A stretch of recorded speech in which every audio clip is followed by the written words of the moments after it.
Hey everyone, and welcome back to the channel. If you've ever waxed and then dealt with those annoying, painful red bumps afterward, this video is for you. We're going to dive deep into the science of how to actually stop ingrown hairs after waxing, and I promise, it's not what you think. Forget everything you've heard, because today, we're busting myths and getting to the root of the problem. So, what exactly is an ingrown hair? Most people think it's just a hair that gets stuck, but it's more complex than that. An ingrown happens when a hair, instead of growing straight out of the follicle, curls back and grows into the skin. This creates inflammation, a bump, and sometimes even a painful, pus-filled spot. But here's a crucial distinction. Sometimes, what you think is an ingrown is actually hair breakage. During waxing, if the hair breaks below the skin's surface instead of being pulled from the root, that sharp, broken tip can easily pierce the follicle wall as it grows. This is super common and a major cause of post-wax irritation. Now, let's talk about the number one piece of advice everyone gives: exfoliate. But when you exfoliate is the game changer. Exfoliating right before you wax. Big mistake. It can make your skin overly sensitive. The sweet spot is to exfoliate 24 to 48 hours before your appointment. This clears away dead skin cells that could trap the hair, without leaving your skin raw and vulnerable. But what about after waxing? This is where the science gets really interesting. After a wax, your skin is in a delicate state. The follicles are open, and the skin's natural protective barrier, the acid mantle, is disrupted. This means your skin's pH is temporarily thrown off balance, making it a perfect breeding ground for bacteria. When bacteria get into those open follicles, you get folliculitis, those little red bumps that look just like ingrowns. This is why the 24-hour rule is so important. For the first 24 hours post-wax, avoid anything that introduces heat, friction, or bacteria. That means no hot baths, no saunas, no sweaty workouts, and definitely no tight clothing. Let your skin breathe and recover. Speaking of tight clothing, let's talk about friction. Your skinny jeans, your leggings, even the way you sit can create constant rubbing against your newly waxed skin. This friction irritates the follicles and can physically block the hair from growing out properly, forcing it back under the skin. So, for a day or two after your wax, embrace loose, breathable fabrics like cotton. It makes a huge difference. Now let's get into the nitty-gritty of the waxing process itself. The angle of the pull is everything. A professional esthetician knows that wax should be applied in the direction of hair growth and pulled off in the opposite direction, parallel to the skin. If the wax is pulled upwards, away from the skin, it's more likely to break the hair instead of removing it from the root. This is why sometimes a cheaper, less experienced wax can lead to more ingrowns.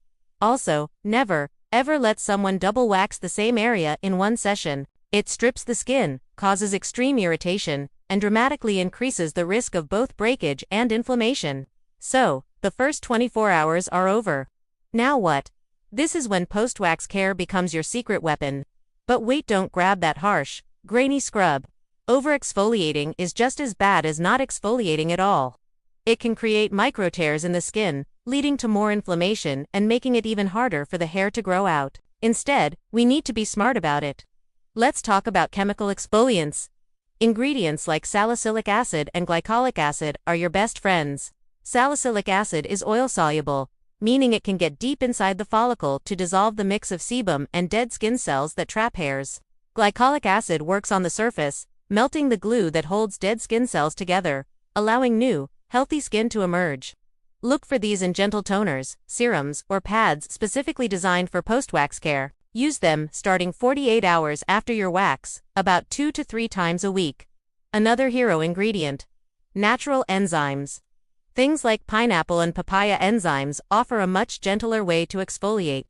They work by dissolving dead skin without the harsh scrubbing. And don't forget hydration. Dehydrated skin is tight and inflexible, making it a physical barrier that hair can't push through. Think of it like trying to push a thread through tough leather versus soft fabric. Hydrated, supple skin allows the hair to glide out effortlessly. So, moisturize daily with a non-comedogenic lotion. And what about those fancy post-wax oils? Are they worth it? Absolutely, but you need to know what to look for. Oils with anti-inflammatory properties, like tea tree oil or chamomile, can be amazing for soothing redness and preventing bacterial buildup right after waxing. Just make sure they're in a lightweight, non-clogging carrier oil. A good post-wax oil will calm the skin and help the follicles close up cleanly. Now, let's put it all together into a step-by-step routine. Pre-wax. 24 to 48 hours before, gently exfoliate the area with a chemical exfoliant or a soft brush. On the day of, make sure your skin is clean and dry, with no lotions. Post-wax. For the first 24 hours, live by the rule of no heat, no friction, no bacteria. Wear loose clothing and avoid workouts. After 24 to 48 hours, begin your gentle exfoliation routine, 2 to 3 times a week, using products with salicylic or glycolic acid.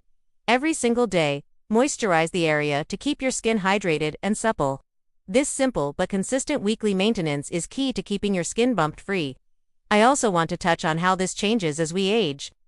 For those with more mature skin, say 40 and over, skin cell turnover naturally slows down. This means dead skin builds up faster, increasing the risk of ingrowns. Your skin also tends to be drier. So, if this is you, hydration becomes even more critical. You might also benefit more from chemical exfoliants over physical ones, as they are less abrasive on skin that has lost some of its elasticity. Let's quickly address DIY versus professional exfoliation. While a simple sugar scrub at home can feel nice, a professional-grade chemical exfoliant, or a tool used correctly by an esthetician is often more effective and safer. If you're struggling badly with ingrowns, investing in a dermatologist-approved product or seeking professional advice can save you a lot of pain and frustration. The science is simple. To prevent ingrowns, you have to soften the skin barrier, keep the follicles clear of debris and bacteria, and ensure the hair is removed from the root, not broken. It's a combination of proper waxing technique and a consistent, intelligent aftercare routine. The good news is that the more consistently you wax, the finer and weaker the hair regrowth becomes over time. This naturally reduces your risk of ingrown hairs because the weaker hair has a much harder time getting trapped or piercing the skin. So, stick with it. There you have it, the complete scientific guide to preventing ingrown hairs. It's not about one magic product, but about understanding what your skin needs before, during, and after a wax. I hope this helps you finally achieve that smooth, bump-free skin you've been dreaming of. If you found this video helpful, please give it a thumbs up. And don't forget to subscribe and hit that notification bell so you don't miss any more science-backed beauty tips. Let me know in the comments what your biggest struggle with waxing is. Thanks for watching, and I'll see you in the next one.